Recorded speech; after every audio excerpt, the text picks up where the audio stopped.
आज की इस वीडियो में हम देखेंगे सुनने और बोलने का किरदार, ज़बान का काम और बच्चे कैसे इस्तेमाल करते हैं ज़बान को। तो हम इसको एक-एक करके देखेंगे। देखिए, पहले देखेंगे हम सुनने और बोलने का किरदार, उसके बाद देखेंगे ज़बान का काम,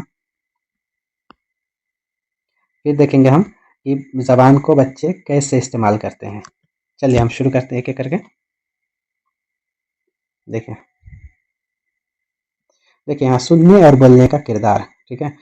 तो इसमें हम देखेंगे सबसे पहले कि सुनने और बोलने का किरदार क्या है।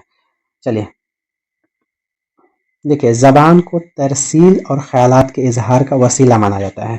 ज़बान को तरसील मतलब अपनी बात को दूसरों तक पहुँचाना। ख़यालात जो हमारे अंदर जो सोच है, जब हम दूसरे से बात करते हैं तो अपने ख़यालात को दूसरे के सामने बयान करते हैं और उसके ख़यालात को हम लेते हैं। तो ये हो गया, ये हमारा जो है ज़बान जो है यही एक वसीला बनता है, उसी के ज़रिए से हम बात करते हैं एक दूसरे से।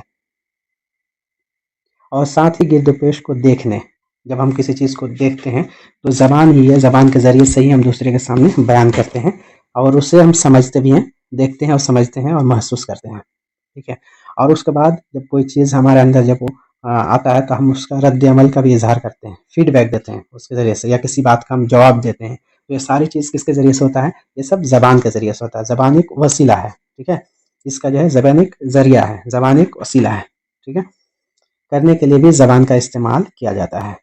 तो हमारा जो सोचने का, समझने का और किसी चीज़ का रद्द-ए-अमल यानी फ़ीडबैक देने के लिए भी हम किसी भी चीज़ को सोचते हैं, समझते हैं या किसी चीज़ का फ़ीडबैक देते हैं, वो किसके ज़रिए से करते हैं? वो ज़बान के ज़रिए से करते हैं, ठीक है? देखिए, ज़बान ही वह वसीला है जो बच्चों की गौर व फ़िक्र, दिलचस्पियों और रुझानात की तश्कील करती है। ज़बान के ज़रिए से ही आप गौर व फ़िक्र कर सकते हैं, ज़बान के ज़रिए से ही आप किसी चीज़ को दूसरे के सामने बयान कर सकते हैं। चलिए, बिहेवियरिज़्म के ज़रिए से कहा गया जो है बात है, उसमें देखते हैं कि यह एक आम ख़्याल है कि बच्चा ज़बान नकल और रटने से सीखता है। बच्चा जो है ज़बान को कैसे सीखता है? एक तो कॉपी करता है, नकल करता है, ठीक है? कोई चीज़ किसी से सुनता है तो उसको कॉपी करता है, नकल करता है, उससे सीखता है या रट के सीखता है, ठीक है?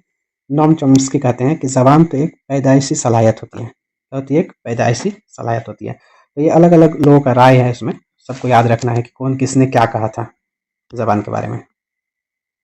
चलिए, और माहौल उसकी नशो-नुमा में मदद करती है। जो माहौल है, जब आप जिस माहौल में रहते हैं, जिस गाँव में रहते हैं, आप जिस इलाके में रहते हैं, तो उस माहौल में आप रहते हैं तो अ, उसकी नशो-नुमा में मदद करता है। आप उसमें जब रहते हैं तो एक-दूसरे से आप ज़बान सुनते हैं और सुन के ही आप फिर सीखते हैं। तो ये माहौल से होता है परिवार से, परिवार में रह के या समाज में, और आप जिस माहौल में रहते हैं, जिस गाँव में रहते हैं, उस गाँव में रह के आप भाषा सीखते हैं।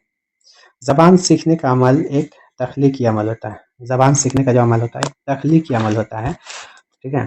क्रिएटिव अमल होता है। बच्चा अपने गिरदोपेश की चीज़ों को खोजबीन और मुशाहिदे के तसलसल में तसव्वुरात की तामीर करता है और ज़बान सीखता है।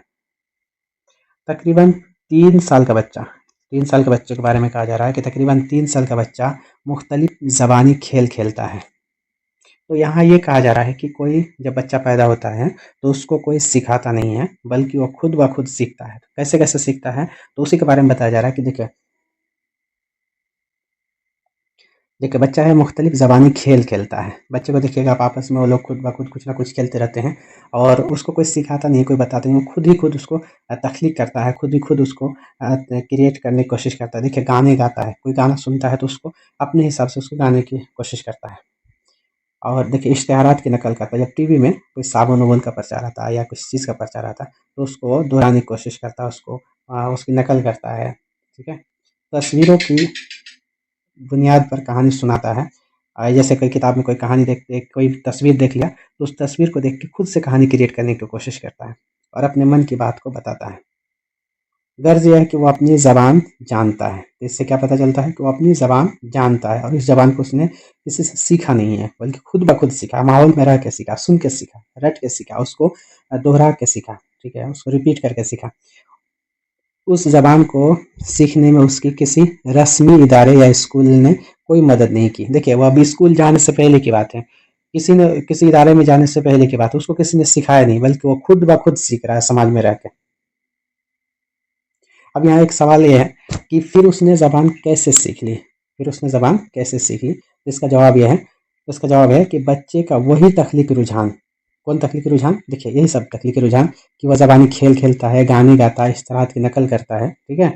जिसका ज़िक्र ऊपर किया गया ये सब है, जो बच्चे को सीखने और फिर बोलने के लिए फितरी तौर पर उकसाता या तरगीब देता है, ठीक है? तो बच्चे यहाँ क्या करते हैं? बच्चे खुद ब खुद समाज में रह के देखता है और उसको सुनता है, ठीक है? सुनने के बाद फिर उसको बोलने की कोशिश करता है, बोलने की कोशिश करता है और बोलने के बाद वो सीख जाता है, ठीक है? तो हमारा टॉपिक क्या था? सुनने और बोलने का किरदार। तो उम्मीद है कि आप इसको समझ गए होंगे। तो अगर आप चैनल में नए हैं तो चैनल को सब्सक्राइब कर लें और लाइक कमेंट ज़रूर करें। और अगर किसी को नोट्स चाहिए, ये कंप्लीट नोट्स है, इस नंबर पे व्हाट्सअप करें 94 30 87 14 32, ठीक है? और चैनल को सब्सक्राइब ज़रूर कर लें।